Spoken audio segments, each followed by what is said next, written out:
Hello and welcome to TMKF Netrunner. I'm not Yeti. This is going to be another tournament report.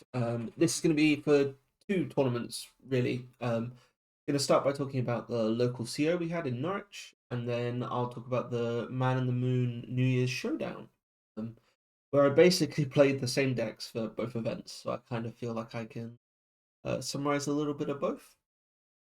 So to start with, this Sable deck is like the main thing that I want to talk about. So um, this deck, which you might have seen before, I played it on stream once on the Metropole Grid, is a deck that I call Master Assassin, mainly because it plays Masterwork and Jeitinho.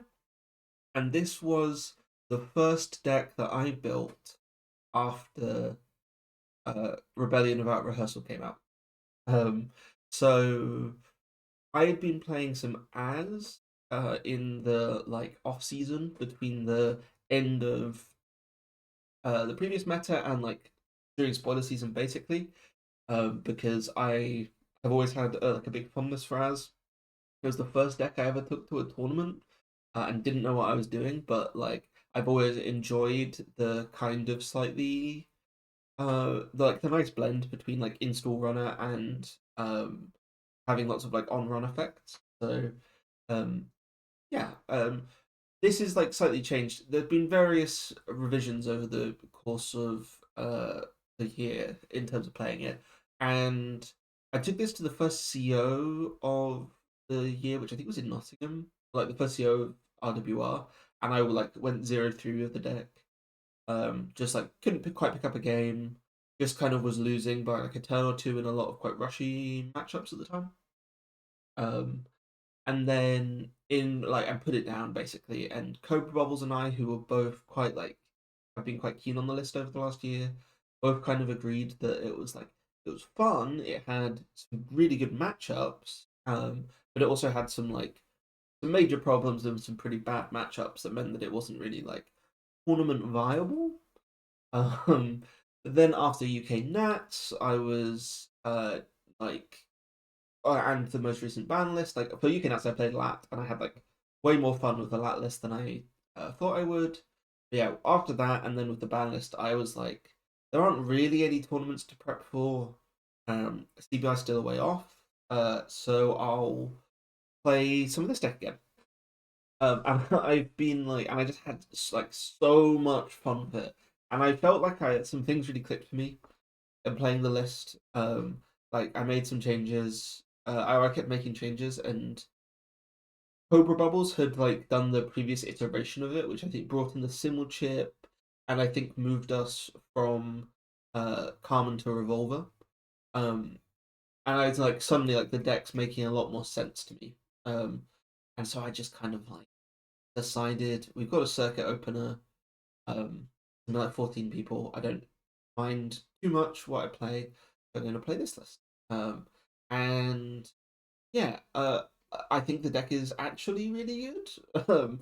It's now been played on stream for like a little bit by some other people. It got played on Neon Static and it got played on Metropole Grid, both of which to like pretty like disappointing showings. I think that the deck is actually very complicated to play in a way that's like I think the game plan's pretty straightforward, but the ways in which you execute on that game plan are kind of weird. So basically, the way that the deck works is that um, we want to make we want to get as much value out of Chesva and sec testing as we can every single turn. Um, and all of our basically installed cards, we want to have deliver value like every turn of the game, and it's kind of about how to do that. And like, for instance, with Q Loop, we would like Q Loop to deliver value twice every turn cycle if possible. Like, we want to fire it on our turn and their turn. We want to get as much class edge draw as possible to get through our deck. Because really, by turn 8 of the game, this deck can draw through every single card, right? Um, Pretty reliably, I think. And if you're just digging the specific things, so in the asset matchups where you don't have to deal with a lot of ice, and there's a lot of cards that you can feel pretty safe to bottom with class act. I think you can like easily like get all of your knives out by like turn 8 if needed to, maybe quicker. And yeah, so basically, I think that the draw engine is just incredibly strong. It's got really good economy. Like with this build in particular, you'd often end games with like 20 credits because you just had so much like recurring value on your installed cards. Yeah. I think it's like yeah, it's all about trying to figure out how to squeeze as much value out of every like turn as possible, how to make sure you've got 5 or 6 clicks, how to do all of that stuff. So I think like it's really interesting. Um, and yeah, the other deck I played at the Norwich tournament, which won't be a surprise, is that I played Azmari. And I played this version that's got or this version that's got one dupe stand, which was a reaction because I knew that Ollie, who is a EA Sports player but lives in Brighton, would be travelling in for the tournament. He didn't have a CBI invite yet and wanted to come and like shark a small CO and like see his friends at the same time, I suppose. And uh, oh wait, sorry, is this the right? Anyway, I think at the time I was on, but yeah, basically I played the Asmari. We've moved over to oh no, this is the subsequent version. Sorry, this is Asmari from Norwich. Here we go. Yeah, so you'll be 2 ping, 2 rap, and 1 Neurospike, 1 dupe stand, and the virus. So basically, since the previous outing for this deck, like last time we took it to a series finishing a tournament, and Cornelius, who's a new EA Sports player, actually did like cut at UK Nats with Asmari and was playing a list that looks very similar to this. I can't remember what his final imp spread was, but oh, he might have been on board control actually rather than the roto virus. But yeah, so basically, I was expecting a lot of Anarch, just knowing the Norwich meta, but also Ollie, who I think was like the person looking to shark the event. That was kind of my feeling, and I kind of think that like in terms of wraparound helps with both, but anything that's playing turtle. So basically Reg Krim and Crew Hashiko, which Crew Hashiko, like Blue Hosh as it was called, is a deck that comes from Norwich basically. One of our players, Bridan, he has done the most work on that list. So I think based on Kuno's originals, but um, so like I know we're gonna have Crew Hosh. I know we're gonna have Freedoms, and so the wraparounds are really good. And then yeah, basically, and the virus. I think if for the most part, my feeling was that like you had a virus in the remote and you had a wraparound on the server and like more than one piece of ice. But any deck that's playing Turtle, it basically suddenly becomes like impossible to get into your server, even on like a good, or even if they feel like they've got good board state. Um, and yeah, so felt good about this, and I was pretty correct. I went 4-0 on the Sable list at the Norwich CO,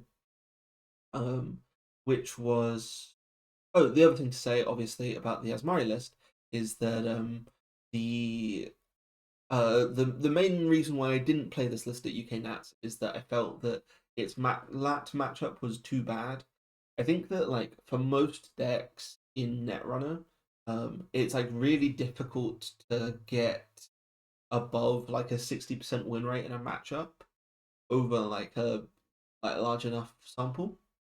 I think the reason for that, for the most part, is that like there's a lot of decision making, and the more and more that you learn your matchup on either side, like that has a lot more to do with like than the basic kind of play patterns of the deck. But I feel like the Asmari deck has far more polarized matchups. Because if you're playing against an opponent who knows what they're doing, it basically comes down to I know what percentage of the time you can get all of the answers you need on the table within 12 clicks or whatever it is that I give the run to have in the game, right? and a lot of the time that number's pretty low. And so because the games are so short, you can tend to have a pretty certain idea about what your odds are, and you can like do everything you can to maximize those, and really it's understanding the matchup to try and play in such a way as to like make it as hard as possible for them to find the right answers. That's kind of what you're doing as the Asmari. And so when you're at that stage, when you have a matchup that you both sides know really well, you end up with quite, I think, polarized matchup spread. And the thing that we found was that in the previous meta, the lat lists, especially the Anacam, but also the Swift lat lists, were far, far too consistent. The answer to the question, how much of your rig can you get set up in the first 12 clicks, was most of it, if not all of it, if I needed to. If that was the one thing they were focused on doing, they could. And so we had a really bad matchup. But now, trick shots banned. Do I think the trick shot ban makes our lat matchup better? Very, very slightly, but not massively. Um, it definitely would if somebody's tried to still play Swift lat. Um, they would die to punitive a lot more of the time, I think, um, or like just not have enough liquid credits to like get through our gear checks. But realistically, I don't think it makes playing against Anacam lat much easier, if at all easier. It just makes playing against Shaper less likely. And I knew, especially for this Norwich CO, that there would be. I knew Cobra Bubbles would be playing that, and I knew that I felt good into his lat list. It was a much slower lat list. Yeah, that's basically my thinking taking these decks to the Norwich CO. And then, yeah, then the Norwich CO. So I organised the CO, and it basically takes place in the pub where we play Pub Runner, which is not like a big pub. And we probably took up like half of the floor space in the main room. Got like a big table and then some smaller tables down the side. I can just do all of the announcements, saying stuff out loud. I do some pretty like I miss some time in the round calls, although like there is a clock up so people can check. It's like pretty casually organized, I would say. We get most of the Norwich crew down and most of the Cambridge crew down. We get Ollie who comes up from Brighton, and we get Feathermark who comes in from London, and Brindlemold who came up from Ipswich. So quite a good showing. Um, and then yeah, Sable went 4-0 in that tournament. I played against Ollie's NEH, which I won like very easily. I think that's Sable's best matchup. I played against Kami's like pain-inducing Stegodon. I think it was Stegodon PD, which like just was like a lot of ice on centrals. He never scored a Stegodon. I stole 5 points, and then like there was a lot of the game where I was just kind of waiting for him to flood up or like make a risky push that I'd be able to like boomerang surprise my way into, and he never drew those agendas. So we got 60 minutes into the round, and I stole the last like 3 points, and but he was still on zero trying to score out. Like, it was rough. At least I think he was. Maybe I might be wrong about that. He might have stood more of a chance of winning than that, but yeah, get there in the end. Takes 60 of the 70 minutes in the DSS round. We have like less than 10 minutes to play our Azmari game. Um, he's playing like a Lou that's got imps and things. And I'm pretty sure off the bat that his plan is just to try and like stop me from winning and try and safely steal 3 points. Um, which he's kind of on track to do. He's like imped a lot of the combo pieces, and I didn't draw any ice this game. Um, just one of those ones where all of the cards come out in the wrong order. And then we're getting near the time, and I'm like, looking. I can see the clock really clearly, so I keep being like 5 minutes left, 4 minutes left, 3 minutes left in the round. We get near the end, and time is called on my turn. Start of my turn. I've got all three clicks. I'm looking at my hand, and I've got like no possible way of scoring an agenda, no possible way of doing anything else. So I just draw up, install an Mester Chestro, which is the one piece of ice in the game I'm very certain he can't break unless he plays um, like something very particular to deal with it from his board state in 4 clicks, and with the amount of cash he has, I don't think get it through Mester Chestro. Install Mester Chestro on archives, dump all of my agendas into archives, raw, and that's what happens basically. And that's one of the reasons why I hate double-sided Swiss. Um, Whenever like the Azmari deck in particular like has a non-game in DSS because of time, I'm just like, guys, what, this deck is designed to win on turn 4. If the format of the round structure can't tolerate, literally can't accommodate this deck, then things. Yep, did that. I played against a BTL, like a kill BTL, a Sable, which a little tough, was fine.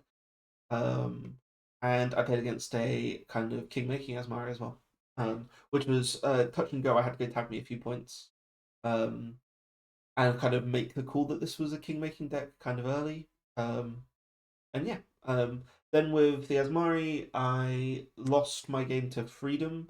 I think that was basically my fault, and also was one of the things that led me to go down to a single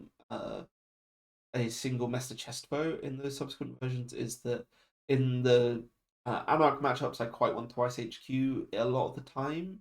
And yeah, so that was basically the Norwich CO. Afterwards, almost everybody who came to the tournament um, like went for a curry afterwards. We went to this new place that's near the pub we play at. That like could make space for us like that close to Christmas, and it took like I think over like it took like 90 minutes for us to get our starters, and it took like 2+ hours for us to like get fully fed, which meant that Feathermark, who traveled in, missed his train home. Like Brindlemod had to leave early. Fox, who was a player from Cambridge, had to leave it early. Um, and yeah, basically, Mark ends up sleeping on my sofa. Ollie was staying on my sofa as well, so we actually had like a super nice night. It was really fun. I really enjoy like in the last year I've done a lot more of the like national and regional level tournament organizing, and I've had just like a lot less focus on running a CO because it's mostly the people that I see at Pub Runner every week. But I actually also do really enjoy doing a CO and getting like a couple of people down and some of the Cambridge guys across, and I just think that I should make more time to run COs. Maybe after Worlds in October or whatever, there'll be a bit more appetite for it. But yeah, anyway. So I made a couple of changes to the decks following on from that before the ManintheMoon. And the like New Year's Showdown, I think, is the previous ManintheMoon tournament I played in. Oh no, the Summer Showdown. And I did quite well in that. And quite enjoy these. I think that they get really good attendance, and ManintheMoon puts on lots of good price support. And so I'm like, it's 2 weeks before the CBI, so I'm quite keen to play in it just to get some reps. And I'm feeling like I've tricked myself into playing this Sable list and that it's actually going to be bad, so I want to get out of my system before I go to this tournament. And so for the Sable list, yeah, there's only a couple of changes. Oh, there's a few important changes actually. So the smallest one, Shibboleth is out, Cat's Cradle is in. Shibboleth is a bad card, and you shouldn't play it, even if your game plan involves stealing 0 points from the corporation. Shibboleth is still bad, which is sad to me as much as it's to anyone else. But Cat's Cradle is, like I think, uh, always playable over Shibboleth. So yeah. The other thing, the big change is that whilst I was playing with like the previous version, I had one Hush, and a second Paladin. Um, and somebody had suggested playing a Mystic over a second Paladin, and I kind of like liked the sound of that, but was thinking about it, wasn't sure. And as I was dwelling on it, I like decided I thought about env testing, environmental testing, because I like very frequently will get my triggers in a turn cycle, and like a not uncommon play pattern is something along the lines of install Chesva, install a breaker, run, um, to get and do a hardware install on the run with like a floating Q loop trigger potentially. And I was like, I think I can do all of this in like 3 clicks, and I can like almost certainly fire an env testing in a turn cycle. If you've got 2 env testings installed at the same time, that's insanity. It goes really, really fast. Um, so I cut the daily casts and played 2 env testing for a while, which I really liked. With the last slot, I started playing Poison Vial. Um, and I think that that's like the big. I end up cutting one of the env testings for the Mystic, just so that I have like uh, it just is like quicker and easier to install. I don't know if that's right, but it feels fine. And yeah, we end up playing the 2 poison vials. The poison vial was there because I felt like Eye Confusion was the worst, and the poison vial really helps me there. Um, Basically, and Logjam is the other card that was like a problem for the deck. You install Boomerang and they res the Logjam. What do you do, right? If you can't get through it, how do you make this work? Um, and it turns out that if you have a poison vial on the table, you can Boomerang through any ice in the game, um, and that means that you can Boomerang any piece of face down ice in the game, or any piece of face up ice in the game, and be certain that you'll get into the server. Which, given that I want to make runs, don't want an anti subs to fire, and like all of that stuff, turns out to just be massive for the Boomerang deck. So I think that like I don't know if you can play Poison Vial in other criminal decks, but the one where it installs clicklessly and draws you a card and you get to use Chesva credits for the install, I think you need to play. Well, this card is like really good. um, yeah, it's not good in every matchup. Like if it's something that just has a bunch of small ice, it's like a 2 cost hardware, which is one of the most expensive hardware in the deck. Like it's not perfect, but it's great. So I like all of those changes. I would love to play second M testing. Um, it's hard, yeah. Sometimes I'm constantly playing with that last two, and um, I'd like more M testing. Only having one feels a little bad. Uh, but 2 would be better than 1. Maybe 0 would be better than 1 as well. Not sure. Not sure. Not. So yep. And then for the Azmari, I flashed this up earlier. We bring in a magnet, and that's to do with Fortress from Anarch. And also because I want to run this. I used to have 3 Master Chesfo. I'm now on 1 Enigma, 1 Magnet, 1 Master Chesfo. Much prefer this new Ice Sweep. The number of one-offs in this list for the ice is crazy to me. I hate to play one-offs in any deck for any reason. It's like mostly an aesthetic thing, but also just like I tend to try and identify which of these cards I like the most and then play 3 copies of it. If it turns out for this list, actually having you so often will have multiple pieces of ice in hand, and you get to choose which one you install. Like more often than not, it's not do I want to see this card? It's much more I want to have options available to me because I've got 9 cards in hand or even more than that. And so actually the one-offs on most of this is really important. Wraparound is like a significantly important piece of tech that we need to play 3 copies of it, and it's the best card to rest turn 1. So yeah, those are all of the changes. And yeah, Cobra Bubbles comes around for this one, so it's the 2 of us. We have loads of internet issues, or he's having loads of internet issues on my Wi-Fi, which is really unfortunate. But also, so I'm like, you can hotspot off my phone because I've got unlimited data. So just feel free to have at it. And then every time I finish the round, I walk off with my phone and totally ruin his internet. I did that like 4 times over the course of the weekend, and I'm very sorry too. Um, yeah. And then First round of the tournament, which starts at like 4 o'clock our time or something. I think it was like a little late game started, so it ends up being more like 5. Um, I get paired up against Kikai, who is another EA Sports player, probably like one of the people I test with the most, and a very good friend. And he's playing his signature Banhar Steed into the Azmari. I think this is broadly a favoured matchup for Azmari, but I've played a lot of the Steve deck, and I know that it can just win games. Oh, it can win those games. You've got to fight hard for them, but you have to, but you can win them. Um, and then yeah, basically he doesn't get to install his Banhart. I have like a very slow start without a Rashida, and he has, I think, one decision was like tough, which loses him the game, which is that quite early on he gets on like turn 3 or 4, he gets sneak door down and runs archives to get into HQ. And because of I like drawn very little ice and I don't have a Rashida. I don't actually have a remote server at this point. Like at the start of the game. Um, and so he runs accesses the Hollow Man that I've installed as an upgrade on it. And the reason for that is that it's just like it was the best use of a click was to get it on the table because it can move itself. But I know that it's like in danger. And he's got 2 credits in his credit pool.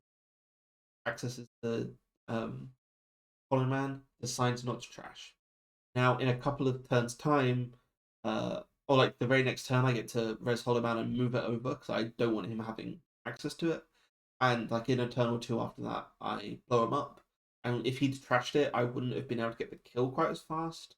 I don't know if he would have been able to like spend those clicks usefully, like thing stuff. But that's kind of where we get to.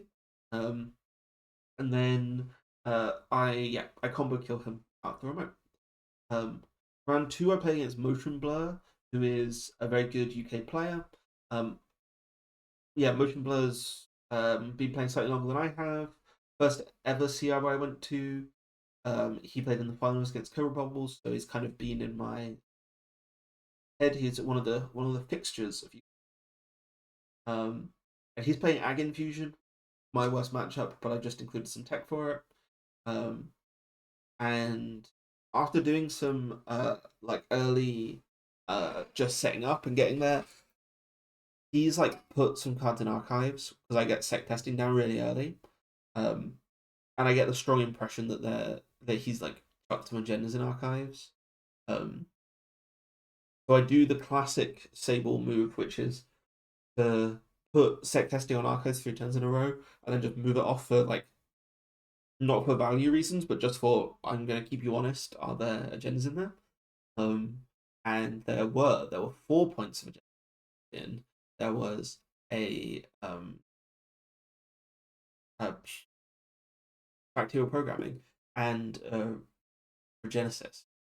And I realized that he's on the punitive counterstrike Genesis kill line. That's fine. I've got class act in hand, so I can last click play that get to 9 cards in hand, and you'd have to triple punitive me, which I don't think he can do. And I'm feeling good. I've not spent any of my resources. I don't know if I've spent a revolver counter stage, and I'm now 4 points up. I've got all of the tech to help me with this matchup, and one of uh like the Genesis is gone, so he doesn't he like needs to draw into the um and like we get into the mid game and I snipe another Genesis out of HQ. He's only got one in the deck, and I'm like I haven't really spent any of my resources yet. I've got a bit of money, and I'm faced with the decision: do I sit and click for credits for the rest of the game, the remote whenever it comes up? I think to myself, you don't need to do that, not Yeti. You get to check archive for the rest of the game and still make your centrals runs. I don't think we can like knife very easily from where we're at. Um, just it's hard to knife Ag Infusion, and we're already 4 points up, so why try?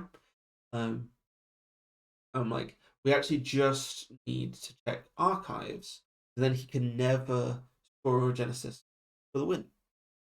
So whenever something goes on the remote server, I'm checking archives. I am making HQ runs with my alarm clock and just spending the clicks to bypass, like get my click back on the way in. Spend these chairs for credits that are burning a hole in my pocket. And turns out that was totally the wrong move. I should have just sat back and clicked for credits. I think I forget that you can score a Genesis on its own. So he scores to 6 points before I realise that now he actually just needs to score one agenda to win the game.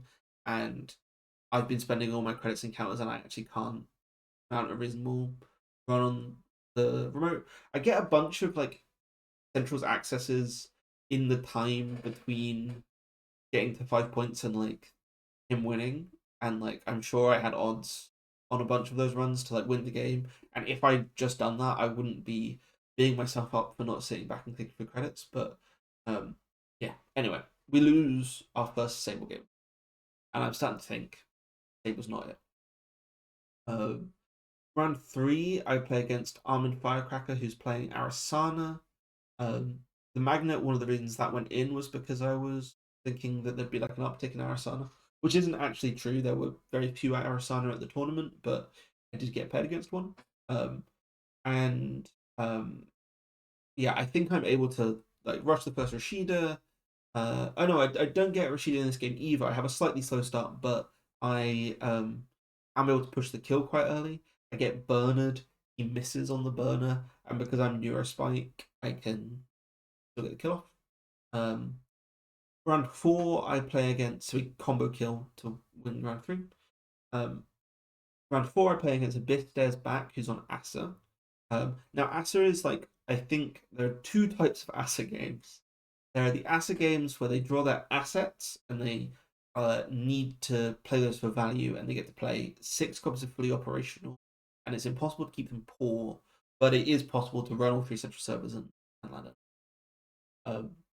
There are also Asa games where they draw all of their ice and they like just turtle, in which case it's quite easy to they like really stall out on money, and it is actually really easy to economically pressure them. So I think we're like okay, but it's a very intelligent game. You've got to make a lot of decisions. I think, and basically we get to a certain point in the game where I have 4 points, and I think he has just installed an Iqua project in the remote. It's currently blocked by a single ablative barrier, and I've I know the top 2 cards of my deck are Boomerang and Kurapira. So basically, what I need to do is install the Kurapira on the remote server, win the game. I've also got like 2 knife in, or maybe I have no, I have 1 knife in, but I have 2 knife in hand. So I also know that I can just get these knives in, and if I can land some economic pressure, he doesn't actually have enough money to score the Akawa project. So I have like safely got that. So either way, I'm winning this game. I just need to pick which line I'm committing. And then I like decide that what I'm going to do is I'm going to sec testing HQ and I'm going to go for the knife. I can't quite remember why, but there's like some unresed ice on the remote, and he can res it. And like there's a world in which there's a piece of ice that he reses and keeps me out. So right, but I don't think there's a world in which he scores it. So knife is like maybe a bit safer, I think. Partway through this, I managed to hit the alarm clock run to run HQ, and I was like, should have set testing to HQ so I get the money, I can do the other runs. You undo turn as Sable was quite difficult. I've since learned that there's a command us like /set mark, I think, where you can then type in the mark afterwards. But I basically have to call the judge. Call the judge, and it takes them like 6 minutes to acknowledge my call, and then it takes them like another 3 minutes to find my table because I named the wrong table when I made the judge call. I named that table from the previous round. Still had that tab open. And so in the 9 minutes that elapses, I notice that sec testing HQ here is a terrible idea. There's a Manningham Skunk Works on HQ, and I know that. So if I sec testing it, I'm gonna have to pay to get in. I won't get to trash the Manningham, and next turn I will have to pay for it again, which means that I might not actually be able to do this double knife thing. What's much better for me to do is to get in and trash it, do the knife, or to not run the server at all and to install the code pair and get into the remote server. So whatever I'm doing, sec testing HQ is the wrong call. But I've just 10 minutes ago now called a judge to ask them to help me undo so I can sec testing. I wouldn't have noticed that sec testing HQ was a misplay without the time elapse. Like, have I just bought myself 10 minutes of thinking time for the round? Which would, like, be cheating, I think, somehow. I didn't know that the judge call would take that long, but I did also name the wrong table. So it's kind of on me in many ways. So I basically decide I'm going to commit to this, like, terrible misplay, which is, like, the worst of both worlds. And I'm able to land my knife, but I'm not able to run the remote server and manage the Ikawa. So I'm just, like, in a worse financial state than I would have been, and because I'm gonna have to pay for this mana again. And I look at my hand for the last turn, and I'm like, oh wait, I can just about afford to pay for this mana a second time. It's totally an unnecessary cost, but I can, like, let this sub fire or whatever and get in credit perfect. So I do, and I get a knife kill my second table game.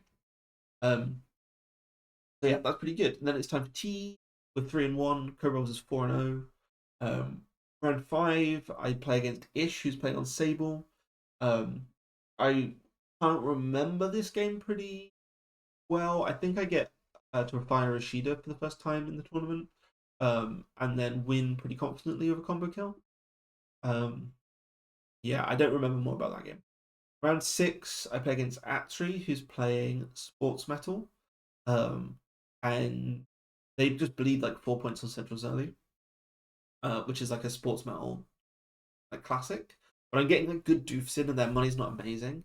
At some point, they put something in the remote server that I think's an agenda, and I run it. They res Giordano Memorial Field, so I've got like 2 knives in, plus having stolen like 4 agendas. So there's no world in which I'm ever playing through that Giordano. And I'm starting to like regret the fact that I didn't get to the like points line. But then I'm like able to get another doof off. I remember there's one turn they go to 0, resing the ice on R&D. I steal a Hyperloop extension. They gain 5 credits, and then I doof those 5 credits away, run archives, and get the second knife in. And then finally, final turn of the game, I'm running all 3 centrals to try and get the last knife in, but on my way there, I access R&D and steal 2 points. So points kill for round 6. Round 7, I play against Dows131, who's playing Mulch, or like these new Mulch decks. Worth mentioning at this point, I hate Mulch. I think that Mulch is like the least cool, least fun, most obnoxious deck in the time that I've played Netrunner, with the exception of maybe like Brago R plus. But I think the deck is like actively unfun, boring to play against, and like is a example of a deck that like does not have a win plan, but is instead trying to make like a misery condition. It's like a runner side prism deck that everyone should hate, and everyone should be like in favor of the ban team like killing this deck with fire. But because uh it has like a little meme attached to it where people get to type in Twitch chat mulch mulch mulch. Instead of saying that it's like horrid, people instead say mulch mulch mulch. And so anyway, I think that the Azmari has a pretty good matchup into mulch, and David and I have been arguing about this like a little bit in Discord, but we haven't played any games against each I've been testing with Cobra Bubbles, who's also playing mulch. I think I've won like almost all of the games into him playing mulch. And I'm pretty certain that it's fine. And actually, Doubts has like quite a different approach to the matchup whilst playing the mulch. He is mulliganing for Botulus and trying to get the turn one Rashida, and he's not playing the imps half as much to try and like cuts from hand, but instead using them to like trash agendas out of the remote.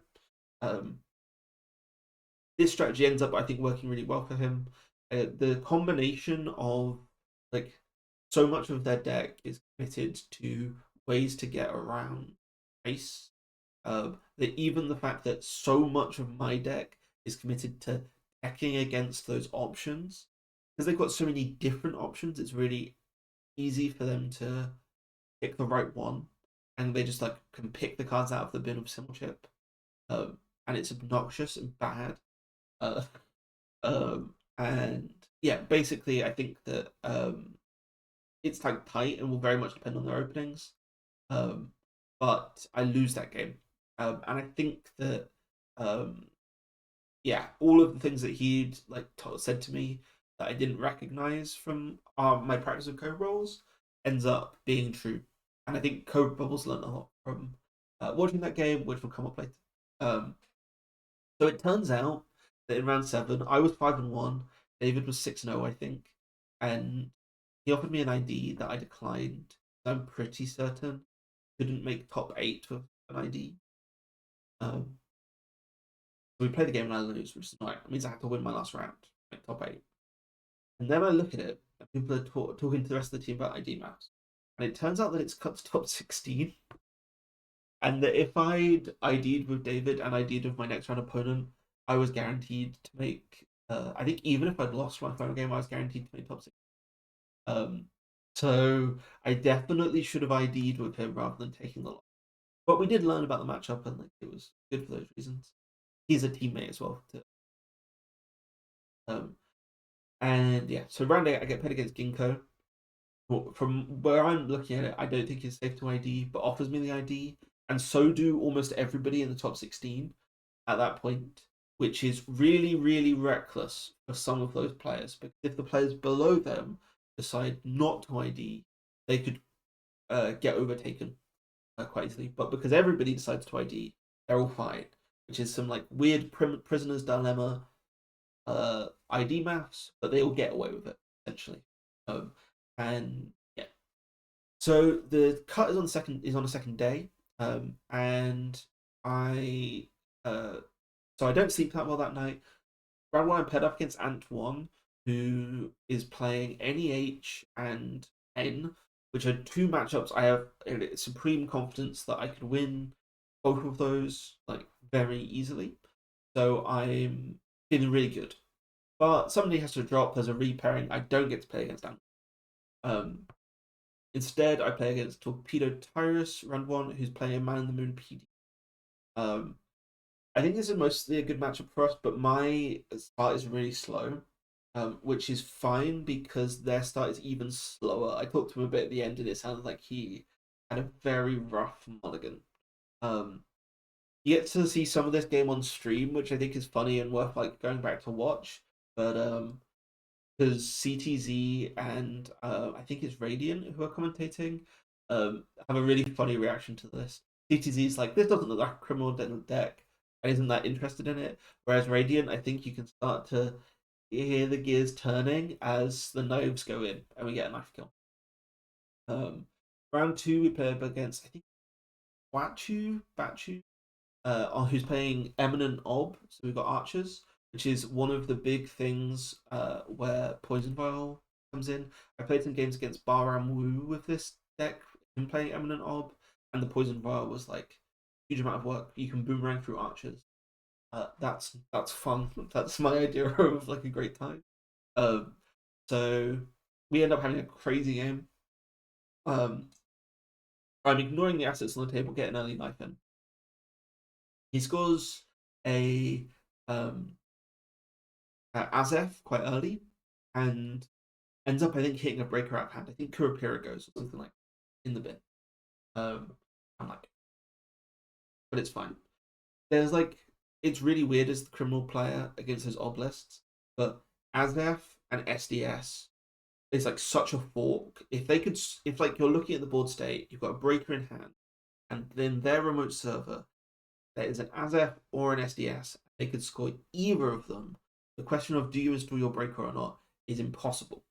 Like it's slightly better odds to keep it in hand, and then you haven't paid its play costs. But like if you then lose it, it's still terrible. So, but we've got SDS, so we've got Symbol Chip on the list for just this reason. And yeah, basically around turn 5, it doesn't look like they're threatening very much tool, but they resist Sphetagor and trash a 3-cost piece of ice to fetch the Hollow Man, to faster to like never advance a SDS on the table and hit my revolver. Now they're on 5 points and they can, if they've got audacity, they can just win the game at any point. With the with the Hollow Man and the remote server, they can also just like pay to win. If they've got enough money, they're kind of poor, and I think like that turn or the turn after they just like jam in the remote, and I'm like, okay, that's your winning agenda. You don't have audacity yet, but you have that agenda in the remote server. I need to go get. And I get Archives Mark, I run Archives. I think I get some kind of like hardware install trigger, and I get to Q Loop. And with Q Loop, I see on the top of my deck 2 copies of Boomerang. We're thinking I can get into the remote, I can Boomerang, and there's like 2 unresed ice, something. It's like maybe with these 2 boomerangs, I can get there. And it's like complicated, and I'm thinking about the lines, and my internet dies. For some reason, it's just my desktop just suddenly stops working internet wise, and I'm like disconnecting, and it's like kind of bad. And I've got probably some of the most difficult decisions that I've had all tournament, and I'm getting totally distracted. So I have to run, get my girlfriend's like little Chromebook laptop, and play the rest of the tournament on that, or play the rest of the round on that. We end up having the pieces to get into the remote with 1 piece of ice that they don't res on the first time in, that I'm like very certain is the archer, because they killed the revolver and because they didn't res it. So my second run through, they res the archer when I have nothing installed to deal with it, and they sacrifice 2 points, taking them off of game point to get an archer to fully resolve. But I Q loop a boomerang from the top of my deck onto the archer, but I don't have Poison Vial installed. So 2 subs of this archer are going to resolve. So gain 2 credits and trash a program, fire. Trashes my newly installed, like just fresh back Kurapira or something. I get in, I access, it's an SDS drone deployment, so I also have to trash a Chesva. But because he's come off of game point, I get to like be a little bit safer, and I'm already 1 knife in. I've got the other 2 in hand, or like 1 on the table, I think. And over the course of 2 turns with just some boomerangs, I'm able to get 2 knife in the game. But like, poor blimey, was that like the hardest for through some of that. It was really rough. Round 3, I'm paired up against Code Bubbles, who's no longer in the same room as me. He went home because of all the internet issues. But yeah, he's playing Mulch. A terrible and toxic deck that they should ban. I think it just has to be some chip, but it could easily be Imp. I don't want to see anything like Imp reprinted in Dawn, NSG. If you've got an Imp like program, it's recurable in like any way. I think Eye for Eye is fine. That's the parallel we should be looking at for these cards. Let them play Carnival if they want to do this stuff. Yeah. Anyway, basically we've talked a lot about the matchup after mine and David's game, so he ends up playing a lot more like that. And basically we get into this really weird board state where the first push has failed and I'm going again, and he has a Botchless on an unresed magnet and a Botchless on a wraparound. And as he's coming towards the remote server, we think for a long time. This is on stream, and the stream I think must be really boring because we spend a lot of time just chatting with our own voice, spend a lot of time just chatting about the game, and also just like spending as much time as we need to make decisions. We know in a 40-minute round, you can afford to spend 5 minutes on a run, like in this matchup, so it's fine.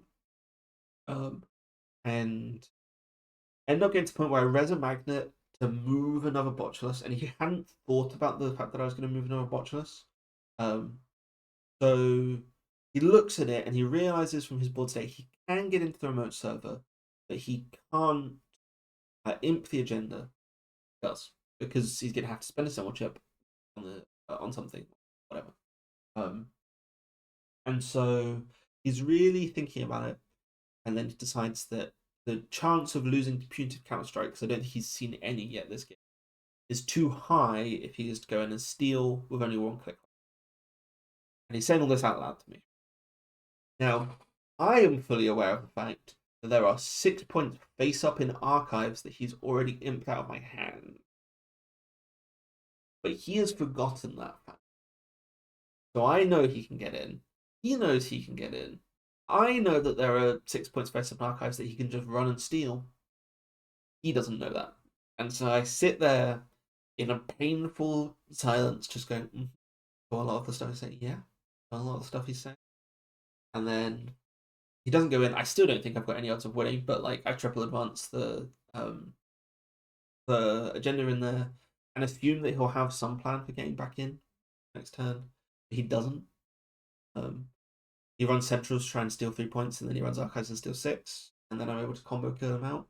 I told him about the like guaranteed kill line afterwards, and he wasn't. He was like, I think, disappointed with himself.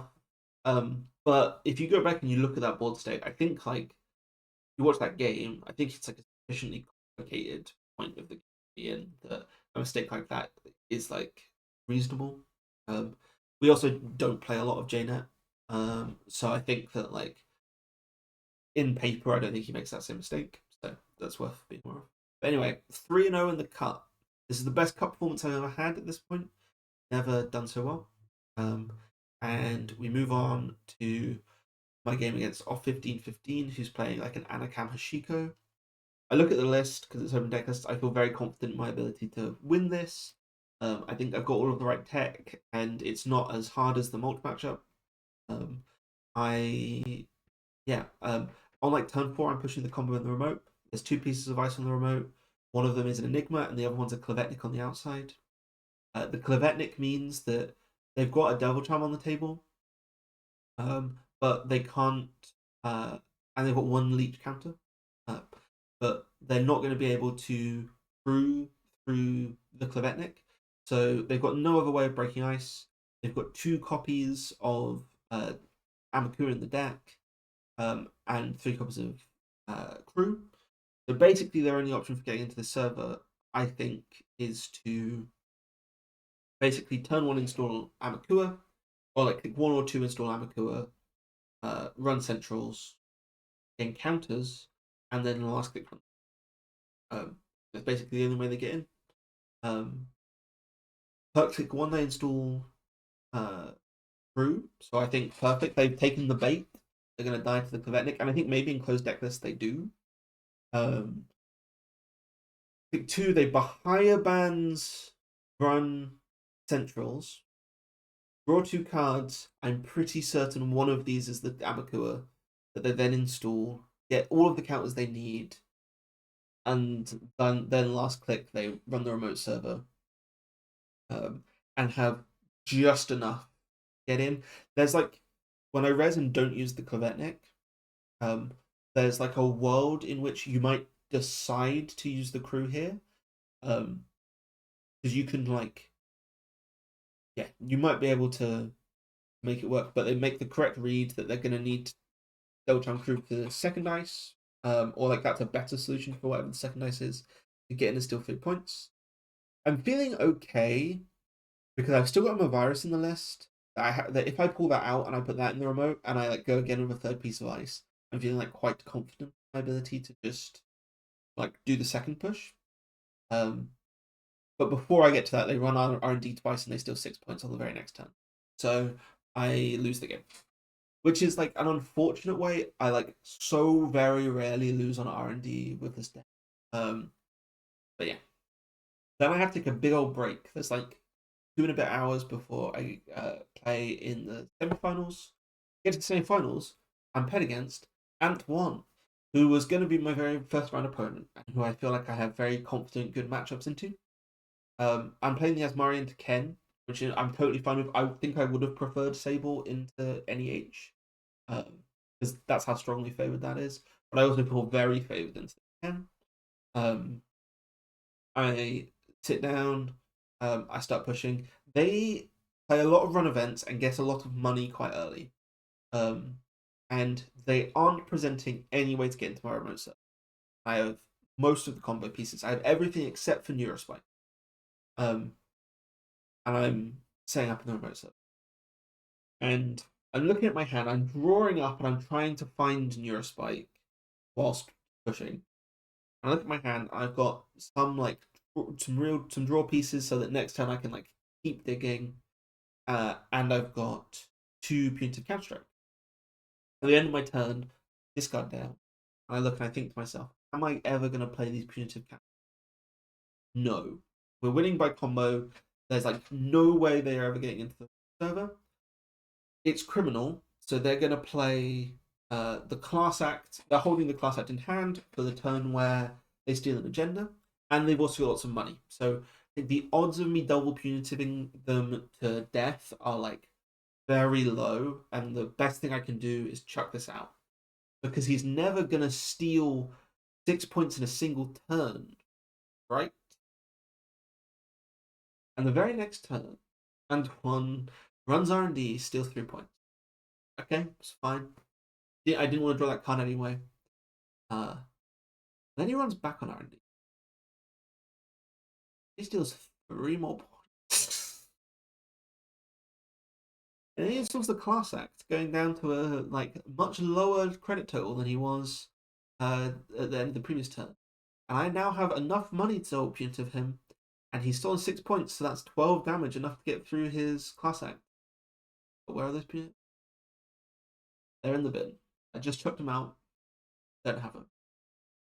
Which is rough, but fine, I say to myself. He took, I mean, I don't know why he went back for a second agenda steal. That just seems objectively wrong to me. But maybe it was inside my head. Who knows? And yeah, basically, I'm sat there. I draw the Neurospike, I think, on my next turn. And now I'm ready to combo kill out of the remote. He runs R&D. I have Spin Doctor on the table. I read Spin Doctor. It wasn't agenda on the top of the deck. We shuffled 2 non-agenda cards back into R&D. There's loads of cards. I can't remember what the number was, but there were, I think it is something like 20 cards in R&D. 2 of which are agenda. He steals 3 points away. Which I was livid about. It's actually the first time I can think of where I've actually been like mad and sad at the end of a game of Netrunner. I was like, I went back and I rewatched it, and there's a bit of Andre on the commentary where he says something along the lines of, "Well, if you're going to cut down to 40 cards, your agenda density is going to be higher," which is a terrible falsehood. I mean, it's technically accurate, but like you can't win against Azmari reliably by stealing points on centrals. But I guess it just means that every now and again, you lose. And I think like you could definitely argue that it was payback for my win against Cobra Bubbles, which was pretty unearned, I think. But yeah, I think that if I don't get unlucky in both of those 2 games, and to me it felt like bad luck in both of those 2 games, I think I could win the whole tournament, which is pretty good. And this is like probably my best ever tournament placing. Feels pretty good, knowing that I felt like the only thing between me and the end was like variance. Also felt pretty good. And yeah, I didn't expect this to be an hour-long video. I expected this to be a half-hour-long video. So apologies for rambling. I hope that most of it was interesting, and I'll leave it there. Looking forward to playing in the CBI, and I'll do another video for that. So Thank you very much. Bye.